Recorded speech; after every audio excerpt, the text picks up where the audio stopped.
A viagem do raid humanitário aconteceu de uma forma inesperada. De certa forma estava já pedida para ser feita por um amigo nosso em comum, o Sr. José Pereira, que está na Guiné.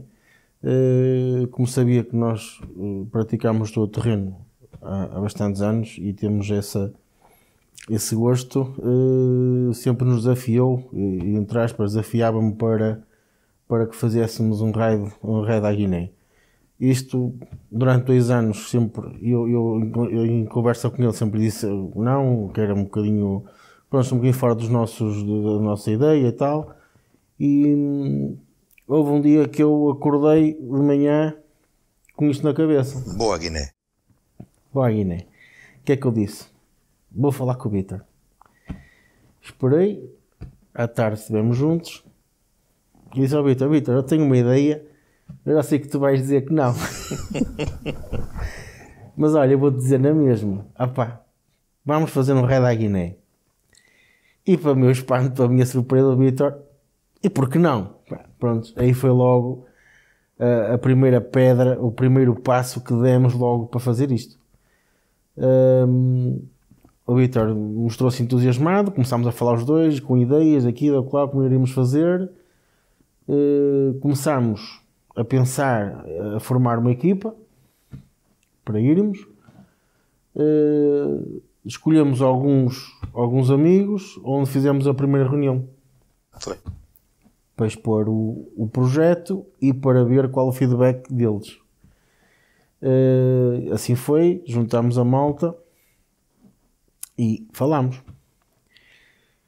Ao espanto nosso que todos eles ficaram entusiasmados. E vamos. E pronto, e daí foi quando começámos a planear, a pôr o projeto em pé. Isto foi antes de 1 ano e tal. Sim. Da viagem. Sim. Nós começámos a formar o projeto. Acabámos por fazer o projeto, acabou por ter o cariz humanitário, em conjunto com o Sr. José Pereira, que está lá na Guiné, e em parceria com a CGB. Que depois na altura falaram-nos que havia aquela situação de havia 2 ambulâncias, não sei o quê, se nós queríamos... Primeiro convidar-nos para que nós apadrinhássemos a Casa das Mães. Exatamente, na Guiné. Na Guiné. E depois surgiu a possibilidade, das 2 ambulâncias, que eles tinham 2 ambulâncias, que lhes tinham sido oferecidas, só que eles não sabiam o que é que ela havia de fazer. Então nós abraçámos esse projeto e recuperámos uma ambulância para oferecer. Uma das ambulâncias nós resgatámos, as ambulâncias foram oferecidas à CGB por os Bombeiros Voluntários de Valença. Uma das ambulâncias foi-nos entregue a nós, foi um dos projetos que elaborámos, que foi em conjunto e com a ajuda da Autoeficiente, do Sr. Admar Cunha, que recuperámos a ambulância toda a nível mecânico, chaparia, e neste momento já está ao serviço em Cacheu. A outra vertente foi a angariação de bens. Aliás, nós demos o nome ao projeto 555. Exatamente. Que consistia em 5 países, 5 toneladas... 5.000 quilómetros. 5 quilómetros, 5 toneladas de material. O que nós conseguimos angariar entre materiais de construção, roupa, livros, material escolar, material para o centro de saúde, hospitalar. Mais para a Casa das Mães. Nós, no fundo, íamos mais a apadrinhar a Casa das Mães. Nós trabalhámos mais para a Casa das Mães, que era um projeto que estava a ser feito na Guiné, para a CGB. Em que as mulheres vinham para Cacheu para ter as crianças e não tinham onde ficar. E então foi feita a Casa das Mães, em que nós tentámos angariar o máximo possível para... Conseguimos caixilharia e mais mobiliário e uma data de coisas. Que isso foi tudo enviado depois num contentor. Definimos a data. Nós para o evento fizemos, durante esse ano, fizemos vários eventos no Rally de Portugal, onde nós também participamos a nível particular, no Rally de Portugal, na Feira Medieval, em Viana. Sim. Fizemos vários tipos de angariações. Houve aqui na viagem, antes da gente partir, digamos, 3 meses, houve uma situação engraçada, que foi uma coisa que fizemos à última hora, que foi a questão do orfanato na Mauritânia, no NAD, que entraram em contacto connosco e, como sabiam que nós íamos passar por a Mauritânia forçosamente, nos pediram única e simplesmente para as crianças alimentos. Entre leite em pó, farinhas, fraldas, pomadas dérmicas e por aí fora. E os últimos, digamos, 3 meses mais ou menos, não? Sim, foi mais dedicado a isso. A gente dedicámos mesmo, já tínhamos trabalhado os outros meses todos para Cacheu e trabalhámos mesmo para a angariação dos alimentos para levar, que os levámos connosco nos carros, na viagem. Nós partimos no dia 16 de novembro de 2016. Os últimos meses também foram dedicados à preparação dos jipes. Fomos 5 jipes. 5 Land Rover. O meu, aqui do Vitor, que era o pai de todos. O meu jipe, não sou o pai. O jipe. O meu jipe. O do Ricardo, do Paulo Enes e do Hugo Lopes. 3 Discoveries, um Range Rover e um Defender. Então no dia 16 saímos, tivemos uma saída também, isto foi feito também através do Viário Motor Clube. E a própria Câmara. E a Câmara, que também esteve de apoio. Tivemos o Presidente da Câmara a dar-nos a partida. A partida partimos por volta das 7 da tarde, ao pé dos Gilianos. Sim, mas... com o Presidente da Câmara presente e os membros do nosso clube. E arrancámos. Arrancámos de noite. Fizemos a maior parte daqui da parte da Europa e Portugal de noite. E depois tinha aquelas peripécias engraçadas, não é? Começa a acontecer. Chegámos ali perto de Leiria e o carro de um colega nosso, do Hugo, começou a ter uns problemas. Saímos da autoestrada, parámos e o Hugo começou logo. Aliás, chegou a chamar a assistência em viagem. Stress. O Hugo, para mim, eu já fico aqui, mas calma. Lá vamos connosco, um dos membros era o Sr. Ademar Cunha, que é o dono da Auto Eficiente, que além de ajudar com a recuperação da ambulância também participou na viagem, que era o pendura do Hugo, o carro do Hugo, e mecânico de serviço. Então lá parámos, a um sítio de noite, escuro, nós íamos bem equipados, levámos ferramentas, material suplente, lanternas. Então o Sr. Ademar lá conseguiu pôr a coisa a andar. Arrancámos e nós chegámos a Sevilha, deviam ser aí por volta das 9 da manhã, 8h30 da manhã. Chegámos a Sevilha. Fizemos lá uma paragem técnica, lá numa área de serviço, para tomar café, para descansar um bocadinho. E pode ser que alguém conheça, mas quem não conhece, Sevilha tem um movimento brutal. Então arrancámos e naquele impasse de arrancarem os carros, o Hugo perde-se de nós. Uma saída saiu que não devia ter saído. Pronto, nós fomos andando. Então conseguimos contactar e encontramos-nos todos ao fim do dia em Tarifa. Já em Tarifa, no sul de Espanha.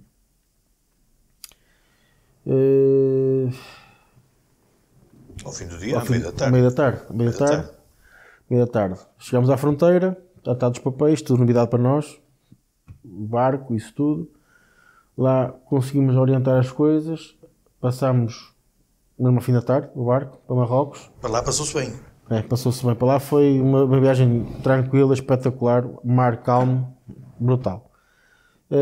Chegámos a Tanger, papeladas outra vez. Assim, em Espanha é uma coisa. Sim. E Marrocos é completamente diferente. Começam a aparecer as propinas. As propinas e começam a andar ali tem que ver tudo. Tudo bem? É preciso calma e paciência. Ao fim de um tempo lá conseguimos estar todos prontos e arrancamos em Tanger. De Tanger fomos ficar a dormir a 50 km de Tanger, num parque de campismo.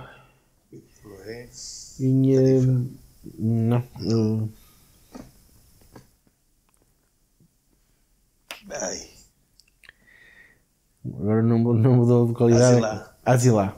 Fomos dormir a Asilá. Um parque de campismo. Chegámos lá, Nesse dia assim tinha uma resta de dia, demos ali uma volta a pé, fomos comer a primeira tangina que comemos em Marrocos, Foi. Houve malta, pronto, com o stress também dos cartões de telemóveis para poder falar para casa e tal, mas tudo se resolveu. Nessa noite ficámos lá, arrancámos, dia seguinte de manhã, pequeno almoço, o parque campismo feito por nós, e arrancámos. Destino a Marrakech. Arrancámos, a meio da viagem tivemos outro stress com outro carro. O carro do Paulo, com a caixa de velocidades. Parámos, lá fomos andando, lá conseguimos, o carro conseguiu, engrenou a terceira velocidade e fizemos à volta de 150 km até Marrakech com o carro do Paulo em terceira. Lá fomos, atrás dos outros, sempre com o companheirismo, com o espírito de entreajuda do grupo. Chegamos a Marrakech, ficámos num parque campismo, que é mesmo a entrada da cidade. O que lá fizemos ao chegar foi, queríamos ir a descansar. Descansámos e no dia seguinte fomos então arranjar um mecânico para ver o que é que íamos fazer com o carro. Foi nos subúrbios, por indicações. Então lá fomos nós para ali fora, entramos assim numas ruas assim esquisitas, mas lá demos com o sítio. Uma oficina debaixo de uma casa, muito rudimentar. Não podíamos esperar assim outra coisa, não é? O que é certo é que o homem foi espetacular, o marroquino foi espetacular, sincero. Arranjou uma caixa de velocidades para o carro. E ele e mais 3 ou 4 miúdos, pai, com 8 anos. Os ajudantes deles eram miúdos, pai com 10 anos. Aliás, eu penso que nem tanto. Mas sim, é por aí. Quem desmontou a caixa e montou a caixa foram os miúdos. Ele só dizia o que eles tinham que fazer. Incrível. Só quem viu é que consegue. Entretanto, aquele tempo que estivemos lá, fomos a Marrakech, visitámos a Marrakech, a Praça Jamal Jafna, era inevitável lá irmos. Estivemos parados lá 2 dias. O que não estava previsto na viagem, mas pronto, não havia outra hipótese. Carro pronto, então arrancámos outra vez. Arrancámos de manhã cedo, volta das 5h30 da manhã, de Marrakech,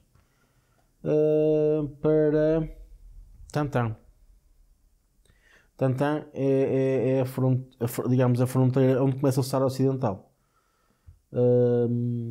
Foi uma experiência, para mim foi muito. Aliás, há um vídeo, porque quando a gente entra, quando sais daquela parte que parece mais civilização, não é? Porque assim, o norte de Marrocos, não te sentes muito deslocado da Europa. Quando passas para o Saara Ocidental, começa a ser tudo diferente. E foi quando fomos ver um pôr do sol, que nos dirigimos até às falésias. Foi brutal, foi um momento brutal. E aí, do Saara Ocidental para a Mauritânia, até à fronteira, há só uma estrada de 2 vias que assustou-nos um bocado. Nós tentámos fazer aquilo de noite, não há luz pública, não há marcações na estrada. As bermas da estrada são todas esburacadas. E depois aqueles motoristas de lá são kamikazes. Aquilo não são motoristas, aquilo são kamikazes. Porque eles vêm com aquele. Eles têm muitos faróis. Nos caminhões, principalmente, têm muitos faróis. E eles, à velocidade que vêm, cruzar com um carro de frente para eles, esquece. É sempre a andar. Por isso mesmo, volta e meia a saber nas bermas, carros, todos os defeitos, e eles batem, deixam ficar e está a andar. Mas eles são mesmo kamikazes. E com os máximos sempre ligados. Sempre. Tu chegas a um ponto que não vês nada. Então chegámos a um ponto, dissemos, olha, vamos parar, não andamos mais. Porque além de estarmos cansados, era perigoso. Já era suicídio. Mesmo, completamente. Então arranjámos lá, encontramos uma área de serviço, assim muito pragmática. Ficámos ali a descansar até ao dia nascer. Quando o dia clareou, retomámos o caminho e fomos até Dakhla. Dakhla é uma cidade espetacular. É um braço de mar, À entrada tens uns parques de campismo direcionados mesmo para europeus, para a malta do kitesurf e do windsurf, e pá, é brutal. Tem ali umas baías que é qualquer coisa. E a cidade em si é espetacular, é uma cidade muito espetacular, muito direitinha, pá, impecável. Ficámos lá no parque de campismo também, aliás a ideia foi essa, fomos numa de parque de campismo de aventura. Contenção de despesas. Também. E ficámos essa noite em Dáquila. No dia seguinte saímos cedo, porque estávamos a contar com a fronteira. Pois.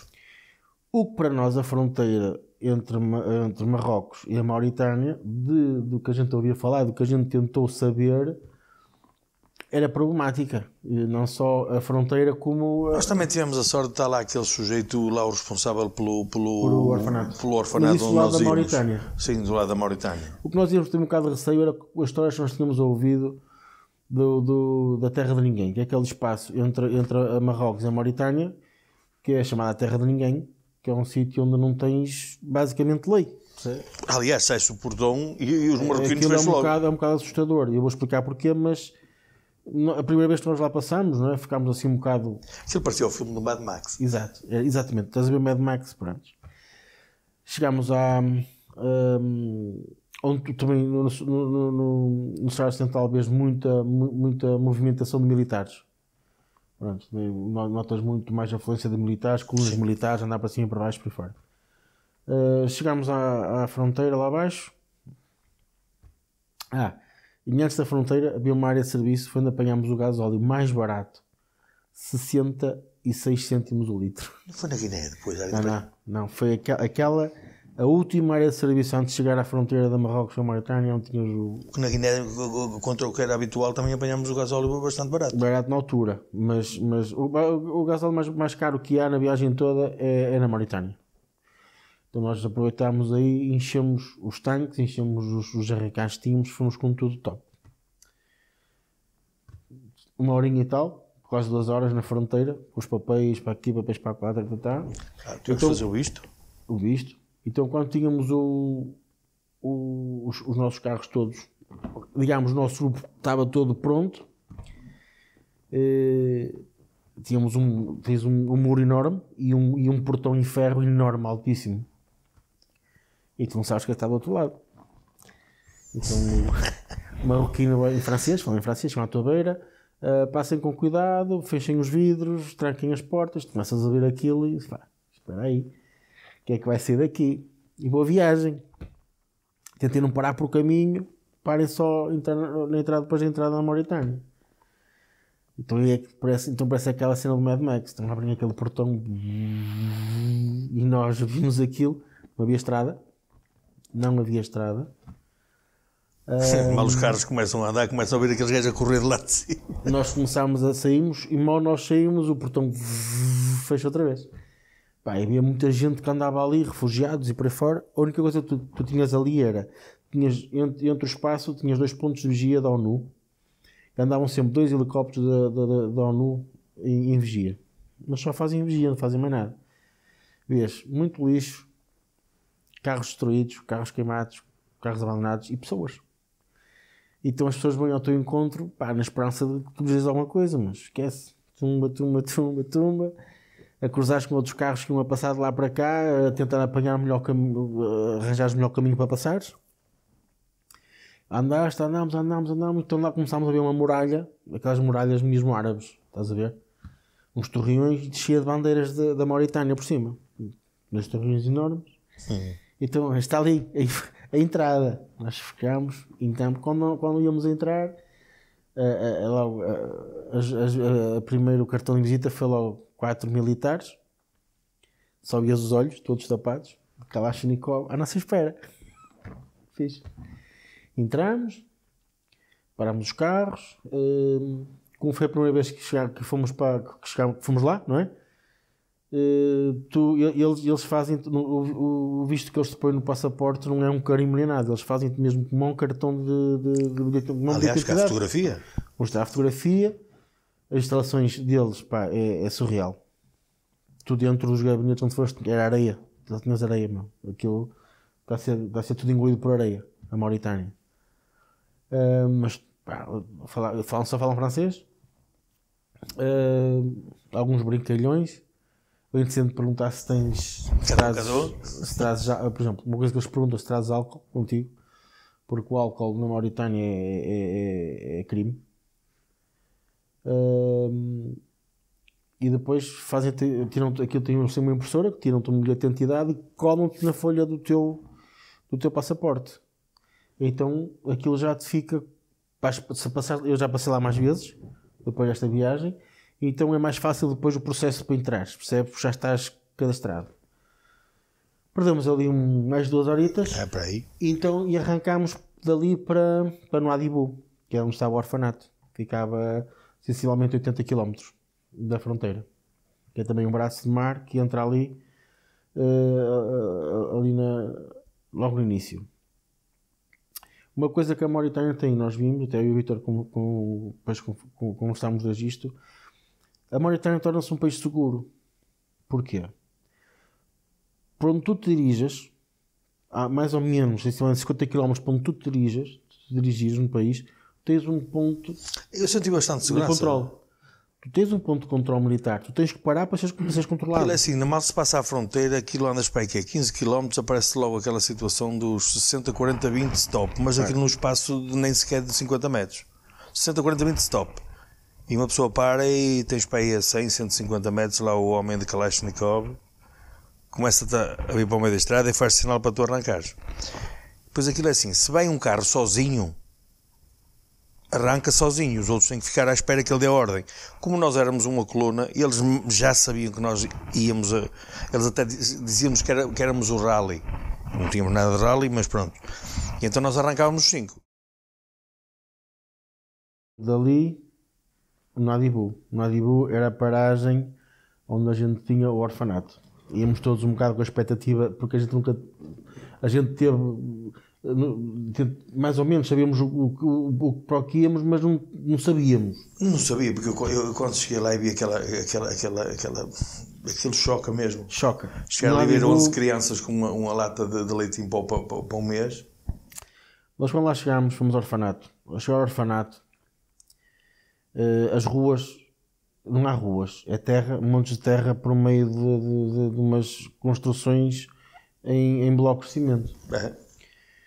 Então, quando chegámos ao orfanato... Aquilo é teto. Exato. Quando chegámos ao orfanato, eles na altura tinham lá à volta de 15, 16 crianças. A criança com mais idade que lá estava tinha à volta de 14, 13 anos. Sim, e tinham bebés. Tinha um bebê que tinha chegado lá há 2 semanas ou 2 dias, era assim uma coisa. E tu levas é mesmo um termo, levas uma chapada na cara porque tu... Primeiro não vês aquilo no nosso país, nem por sombras. Vês muitas coisas na televisão, mas não consegues sentir. E tu ali estás no meio de tudo. E gelas. Gelas e paras. E chegas a um ponto que bloqueias. E nós levámos, além da alimentação toda que juntámos, levámos alguns brinquedos. E uma das experiências que nós temos foi, nós começámos a conviver com as crianças e tu dares uma bola a um miúdo de 10 anos, para ele ri-se, não é? Uma bola. E depois de dar os brinquedos, quando começas a tirar os alimentos que levas e a dar-lhes a eles e eles a levarem para dentro. E quando te pegas numa embalagem de papas ou de Cerelac ou de leite em pó e dás a uma criança que tem problemas de alimentação, que tem má alimentação, que passam fome, a expressão do que a criança... Aliás, deixar logo os brinquedos e eles queriam era a comida. Tu absorves aquilo das crianças, esquece. Nós vivemos isso, é uma experiência que ficou connosco. Já fomos lá outra vez, só por causa dessas crianças. Eu já fui lá mais 2 vezes. Só por causa do orfanato. Não, a segunda vez passei no orfanato, foi a Guiana mesmo, mas agora neste ano fomos só ao orfanato mesmo. E Pá, as pessoas às vezes só sentindo mesmo aquilo na pele, e eu não tenho vergonha de o dizer, que olhei para o Vitor muitas vezes e ele estava com os olhos rasos, e eu e todos nós, que lá estávamos 10 homens. Chegas a um ponto que não falas, não tens palavras para dizer. Não tens palavras. Não tens palavras. 10 homens que estão ali e que estão dentro a ver aquela realidade. Bom, isto passou, entregámos tudo que tínhamos a entregar, e essa noite ficámos lá no Parque Campismo, também no Adibu. Ficámos lá no Parque Campismo. A Mauritânia é muito diferente de Marrocos, tem nada a ver.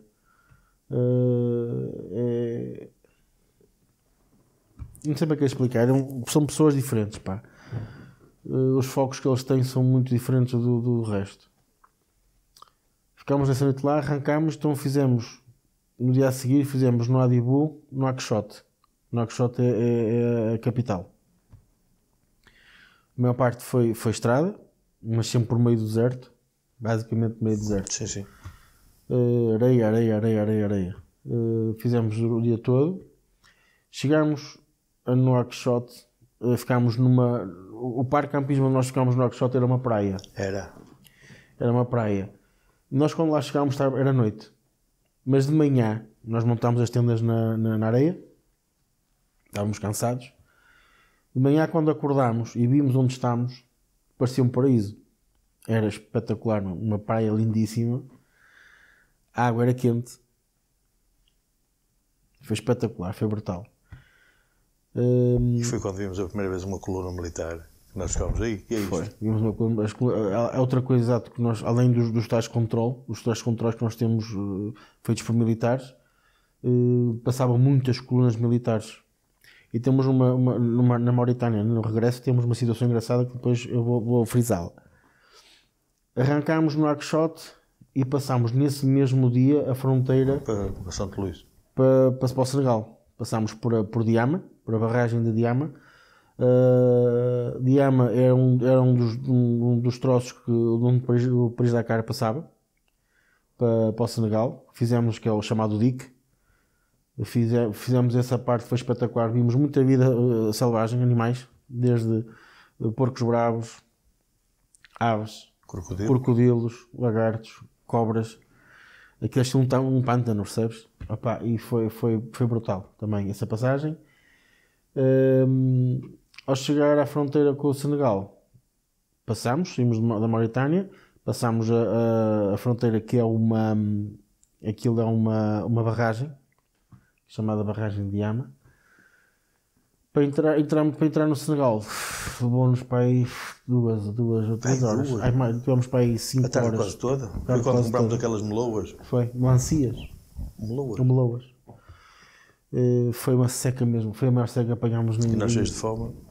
Apanhámos a maior seca que apanhámos em fronteiras. Lá conseguimos resolver aquilo tudo, aquela burocracia toda, papéis, e no meio dos papéis o dinheiro.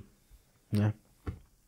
Porque eles começam a pedir por 500 euros para cada carro, para entrar, e tu estás ali, vens, nós na altura pagámos 200 euros por cada carro. Acho. Tudo do nosso bolso. Pagámos 200 euros por cada carro para passar. Passámos e ficámos em Santo Luís. Nesse dia ficámos num hotel. Tínhamos que ficar num hotel para conseguir... tínhamos que parar um bocado. Então ficámos num hotel que por acaso era onde ficava o pessoal de Paris-Dakar também, Santo Luís. As assistências e isso tudo. Ficámos lá no hotel, chegámos o dia todo? Mas quando lá chegámos à noite, tomámos banho e jantámos lá no hotel. E aqui eu vou contar uma história engraçada que tenho que contar porque mais vou esquecer. Já estavam todos na mesa no restaurante e eu fui o último a chegar. Tomar banho, fui o último a chegar, então íamos cheios de fome.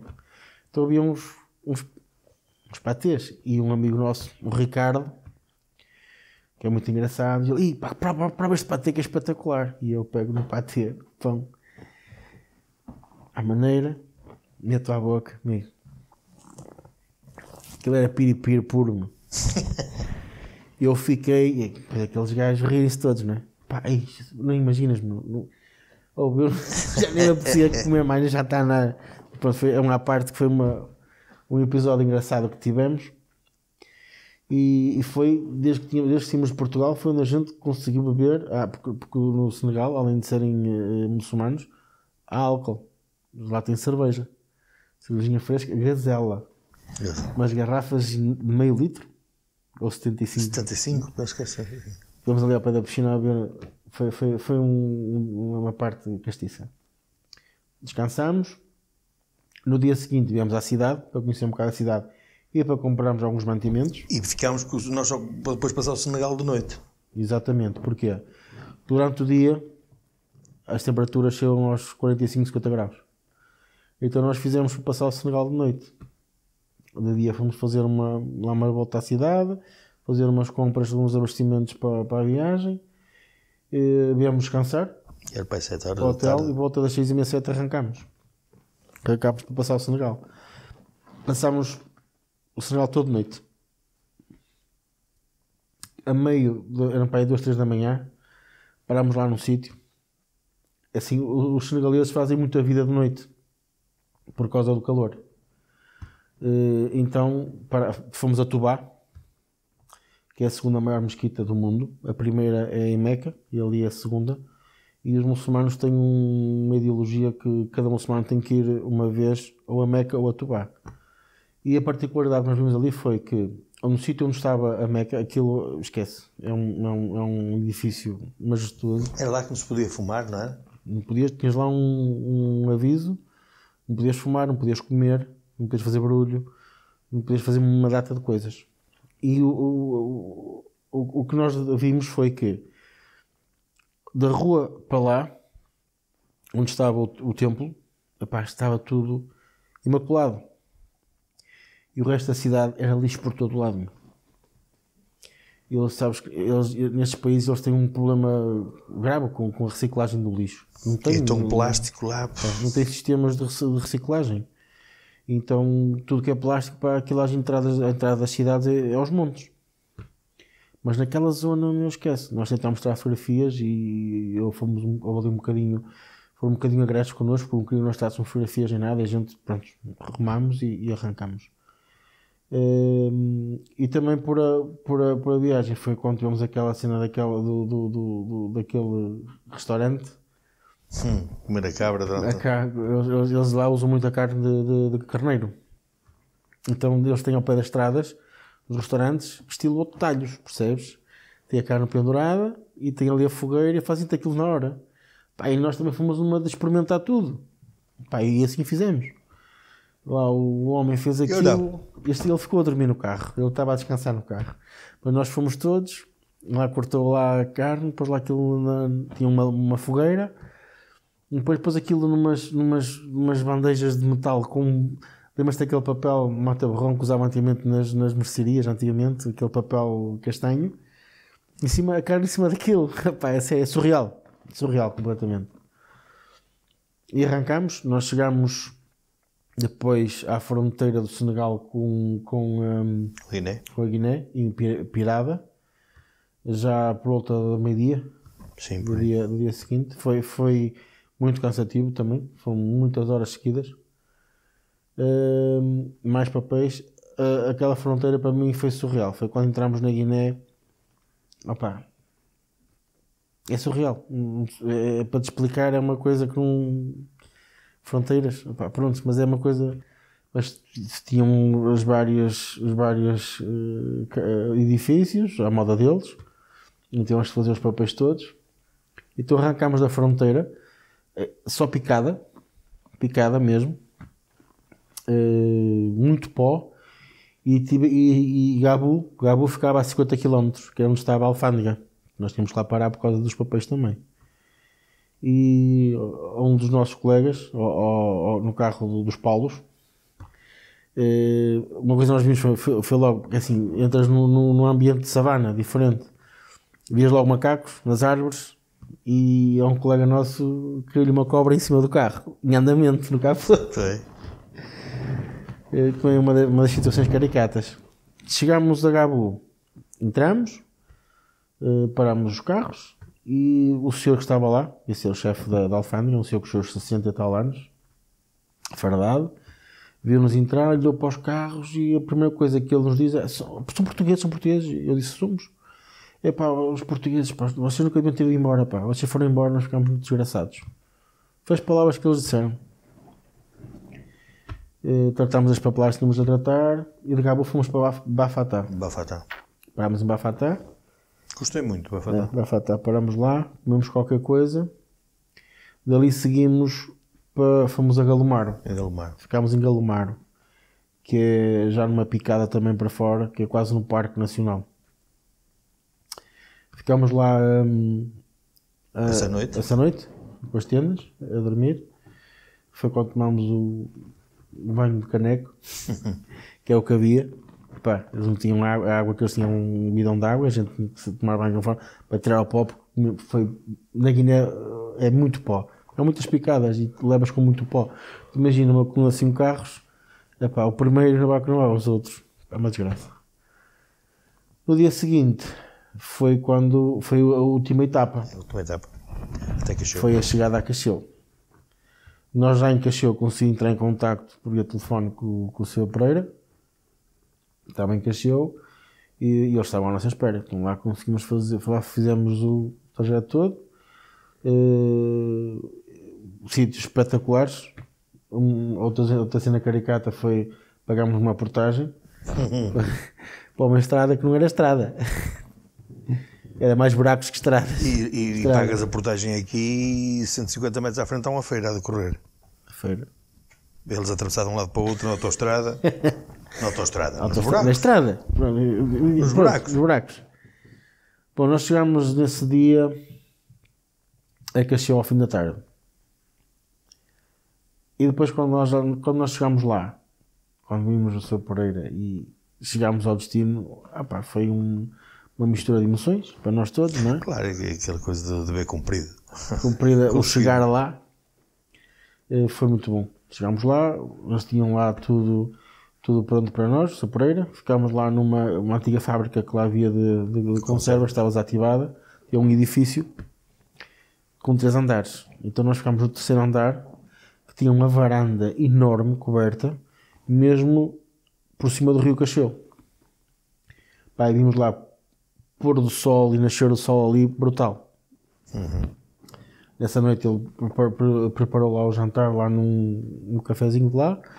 Peixe, lá peixe é com muito fartura. Muito bom. Vários tipos de peixe, foi muito bom. O frango também é. Exato. Isso foi no dia a seguir. Descansámos. Caranguejo azul também. No dia a seguir, na casa do Sr. Pereira, comemos lá os caranguejos. Uma coisa que lá não há é leite. Não tens leite que nós temos. De manhã pusemos-nos a pé. Olha, onde se pode comprar leite? Bem, ali há como é que eles chamavam? Não sei aquilo lá, a tasca deles, dava-lhe um nome qualquer à dona da tasca. Vai lá que ela tem. Então nós fomos lá, olha, para comprar leite. O que era o leite? Eram termos de leite em pó. O leite em pó misturado com água. Eu só uso um leite em pó, não tem leite mesmo leite em si. E nós chegámos lá, mandaram-nos a um sítio à padaria. Então chegámos à padaria, era um forno que eles tinham, onde saía o pão. Não, vai ser uma padaria, contávamos com uma padaria, como aqui. Não, era um forno, como um forno deste aqui de casa de fazer broa. Eles faziam o pão lá de manhã.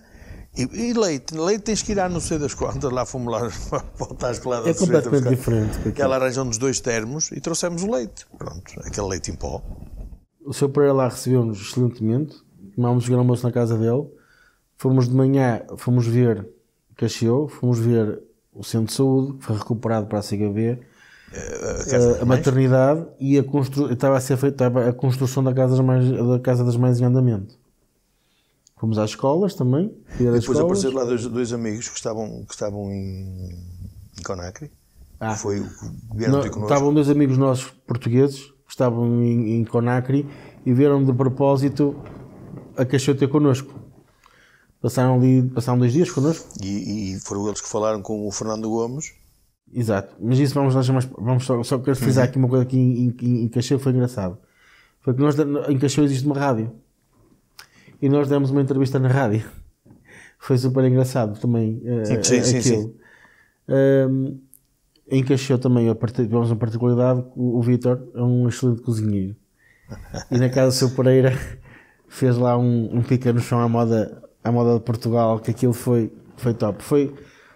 Foi o Vítor a fazer o pica no chão e o Ricardo a fazer a caipirinha. Lá com o aguardente deles. Foi engraçado. De caseira mesmo dele. Também visitámos lá uma coisa engraçada, que eu sei lá, o museu. Museu da Escravatura.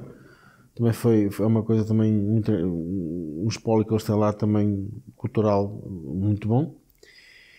Então, no dia seguinte, no outro dia... O que se vê lá é as casas do tempo em que nós estávamos lá. O tempo colonial. Aquelas casas senhoriais mesmo, e tudo abandonado. Abandonado. Aliás, tudo partido para eles. Primeiro entraram para dentro e partiram tudo, e depois abandonaram-nos. E depois tem as casas deles, à moda deles. Aqui, a modo de vida deles lá é... Jogar damas. É espetacular. Isso é de dia. O momento que é que acontece? Os homens têm os barcos, vão ao rio, 2, 3 horas, vêm com os barcos abarrotados de peixe, e eles chegam com os barcos, atracam os barcos, não fazem mais nada. As mulheres carregam o peixe todo, e depois é que vêm os caminhões com gelo buscar o peixe para levá-lo para eles Bissau. Põem o peixe para cima de uns panos no chão. Porque, não há caixas, não há nada, uns panos. Mas o peixe lá é brutal, aquilo é aos molhos. Pronto. Nós no outro dia assim, então fomos todos para Bissau, a capital. Chegámos a Bissau, entrada a Bissau, uma coisa inédita. Tínhamos lá tinha um posto de controle em que o polícia tinha uma corda, e quando queria mandar parar um carro esticava a corda. Quando o Vitor vai a passar, pá, não viu corda, não viu nada. Foi corda, foi óbvio, foi tudo. Pá, ele também não quis saber de mais nada. E eu passei sempre. O que é certo é que seguimos. Entrada para Bissau, uma avenida enorme, pá, com 3 faixas, epá, caos total. Não há regras. Não tens regra. A regra que tens ali é salve-se quem puder. Metes, pá, até encostar. Nós íamos com uma vantagem, mudávamos jipes cheios de ferros. Pá, quando olhavam para nós hesitavam um bocadinho, mas mesmo assim não foi fácil. Chegámos à Praça do Império e esses nossos colegas que estavam em Conakry tinham contactos lá com o governo, e veio na altura foi ex-primeiro-ministro da Guiné-Bissau, que era na altura ministro do Turismo, Fernando Gomes, veio ter connosco ao pé do Hotel Império, foi onde a gente parou, onde estão as embaixadas, na praça. E dali a pouco estava a televisão com a nossa beira, o resto dos ministros. Demos uma entrevista com eles todos lá, fizeram questão disso, do que nós íamos fazer. Mas aquilo ali nota-se muito oportunismo. Exato. Porque quem foi dar a entrevista foi o Jorge e o Ricardo. E estavam a dar a entrevista em direto para a RTP e passa ao ser Ministro de Negócios Estrangeiros. Então vê a televisão, vê jipes portugueses, não sei o quê, parou logo. Já não foi para a Assembleia da República, parou e veio ver o que é que se passava. E esse Fernando Gomes esteve a falar com ele e depois chamou-me. Aqui o Sr. Ministro, tal, explica-lhe o que é que vocês vieram cá fazer. Então, e eles a dar a entrevista e eu a explicar ao Sr. Ministro o que é que nós tínhamos ido lá fazer. Então ele disse logo que tínhamos que ir à Assembleia da República, não foi? O que aconteceu passado um dia. É. O que é que se passa? Demos a entrevista, depois vamos a conhecer um bocado de Bissau e fomos almoçar com o Fernando Gomes ao restaurante que era Hugo's, que era de um sobrinho do Valentim Loureiro, que estava lá. Outra coisa engraçada que nós tivemos lá em Bissau que aconteceu foi, todos nós recebemos propostas para vender os carros. A gente queria comprar os nossos carros. Fomos almoçar a esse restaurante e passou-se ali um bocado engraçado, conversou-se, tentou-se perceber um bocado as coisas e à tarde regressámos para Cacheu. E ao chegar a Cacheu também tive um furo no radiador do meu Jeep. Só à parte por causa das avarias da viagem. Houve uma coisa engraçada que aconteceu na Mauritânia para baixo, quando saímos de... Esqueci, mas vou ter que fazer aqui um parênteses para contar. Quando saímos de Nouadhibou para Nouakchott, o carro do Vítor gostava de andar. Não andava. Fazia um fumo descomunal. A gente andou um bocado quando está o senhor O senhor Demar parou. Vamos ver o que é que se passa aqui. Abre o capô, foi para lá, então tinha o tubo da admissão do turbo desfeito. E agora? Há um colega nosso, o Filipe, isto em pleno deserto. Estávamos a olhar e como daqui, pá, 2 metros ao lado dele, veio uma lata de Red Bull. Não foi uma lata de Red Bull? Uma lata de sumo. Aliás, está uma fotografia dessa lata. E diz assim o Filipe, epá, vê lá se isto sério. Epá, como é que é? Há coisas que é inexplicável. No meio do deserto estava ali uma lata de sumol que era a medida certinha do tubo. Foi o que nós metemos lá, com abraçadeiras. Cortámos o tubo de admissão que estava coisa, fizemos uma emenda, depois não dava para o filtro ir apertado porque não chegava, foi o filtro solto, mas deu para desenrascar. E depois à noite é quando o Ricardo bebe um Red Bull e eu pedi-lhe a lata. E fez o fiz o aumento, encaixou direitinho, fui para lá e vim para cá. Coisas que a gente fez, e como no meio encontramos um carro abandonado, sim, para tirar tubos.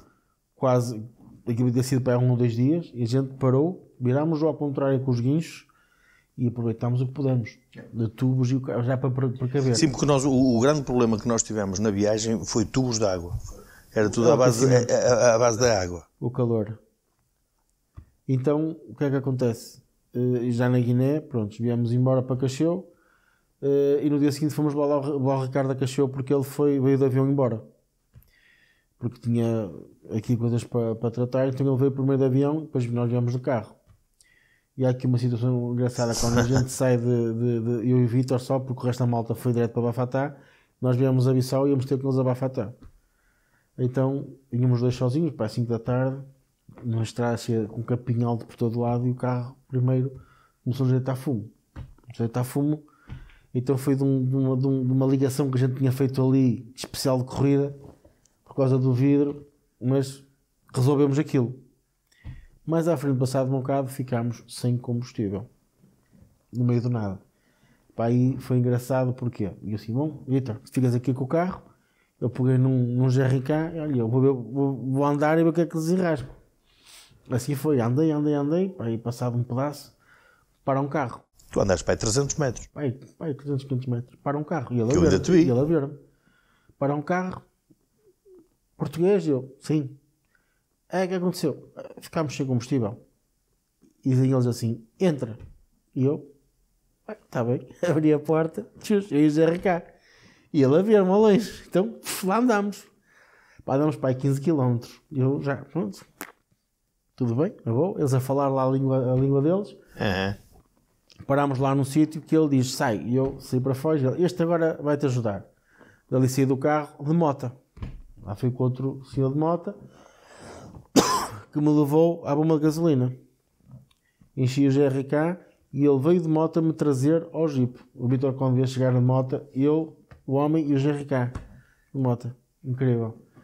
Ajudar, por isso que eu digo, nós fomos super bem tratados na Guiné. Fomos.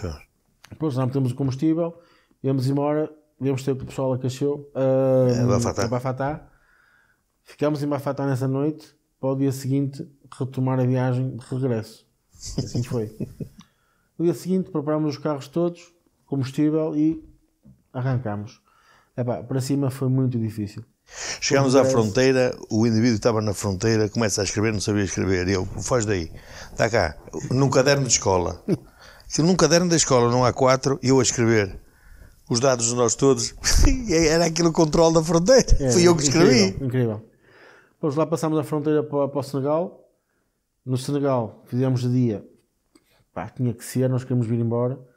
Ao meio-dia tivemos que parar abaixo do mar para vir buscar os carros, era um calor insuportável.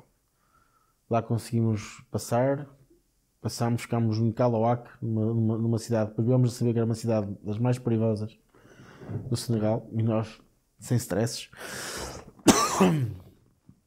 arrancámos para a fronteira com a Mauritânia, e aí também tivemos um impasse, ficámos um dia e meio. Não tinham luz. Do Senegal para a Mauritânia, um dia e meio.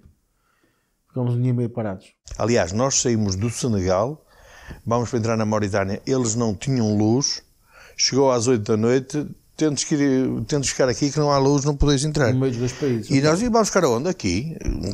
Para todos os efeitos é terra de ninguém. Não, nós vamos ficar aqui, vamos dormir aonde? Aí. Então virámos para trás, os gajos do Senegal foram porreiros. Deixaram-nos entrar, Deixaram. para irmos a um hotel e no dia seguinte tornar a vir para a Mas quiser logo saber onde é que nós íamos ficar, e aliás, eles seguiram-nos a ver onde é que nós íamos ficar. Sempre controlados. Lá conseguimos passar o dia seguinte, Mauritânia, fizemos a Mauritânia de rajada. Na Mauritânia ficámos a dormir perto da fronteira, dentro dos carros. Não foi um bocado hostil, porque eles não gostam que as pessoas fiquem nos carros. Lá Não foi na Mauritânia que nós ficámos a dormir a primeira vez, que dormimos dentro dos jipes. Isso foi antes de passar. Sim, tem razão, perto da fronteira, foi. Podíamos ter ido mesmo para a beira da fronteira e não fomos. Mas não fomos. Lá fomos, passámos a fronteira seguinte, tivemos depois em Marrocos, tivemos o controle de raio-x nos carros também, que é demoroso. Passámos Marrocos todos, cansados, estourados, a parte psicológica também ficar já arrebentada. Lá chegámos à fronteira cá de cima, passámos para a Espanha. A viagem que fizemos de barco para a Espanha, para a Europa, foi terrível. O mau tempo, o barco era aliás, a uma altura que os trabalhadores do barco eram cá acima a saber quem era o Jeep, o do Vítor, andava a bater nos outros todos. Vem lá para baixo cintar aquilo tudo com cintas, porque o barco só fazia isto. Esquece, era cada estouro, tudo a vomitar, com enjoos. Lá chegámos lá de cá. Saímos do barco, fizemos Espanha, a primeira coisa que fizemos foi parar num restaurante para comermos comida europeia. Ficámos depois a dormir no Campo Maior, já em Portugal. No dia seguinte foi Viana. Ao chegar a Viana foi engraçado, porque chegámos ao fim da tarde e passado 23 dias e tivemos uma recepção dos familiares e amigos e da parte do Viana Motor Clube, uma recepção engraçada. Porque, sem nós contarmos, tivemos uma recepção também no sítio da partida, nos Gilianos, uma recepção onde tínhamos a família, amigos e o nosso pessoal do clube, porque isto foi feito também, e a Câmara, o vice-presidente estava lá também, e o Lemos, o Dr. Lemos, e foi também porque isto foi feito também com o nome do Viana Motor Clube, que nós fazemos parte da direção do clube. E o João Peixoto e o Zé Sá estavam lá à nossa espera e foi motivo. Há um vídeo da chegada muito engraçado. Chegámos, saímos dos carros, abraços a toda a gente, aos filhos, quem veio ter lá connosco foi os nossos filhos. Aliás, a minha filha e a filha do Vítor, nós já não tínhamos parado os carros, já estavam pendurados nos carros, normal. E pronto, dali então houve um champanhe de honra e tal, e depois foi na altura também estava a ser feito no Axis o lançamento do livro do António Rodrigues, onde nós ainda fomos participar com todo o gosto. O João fez questão da gente lá e o Zé Sá, com todo o gosto, e pronto, dali viemos embora, ainda fomos ao bar do Ricardo, à República, que ele já cá estava. Tivemos lá uma recepção também, um lanchezito, e dali foi para casa e relaxar e carregar a bateria, estar com a família, foi assim. Os carros ficaram como estiveram, depois na parte de segunda-feira, nós chegámos numa sexta, na parte de segunda-feira tratámos os carros. Descarregar os carros e limpar e revisões, tinha que ser, porque fizemos à volta de 13.800 km em 23 dias. 13.800 km. Mas pronto, foi esta a primeira aventura que fizemos em África. Temos projetos para mais algumas viagens de género, estamos a trabalhar nesses projetos e depois logo se verá.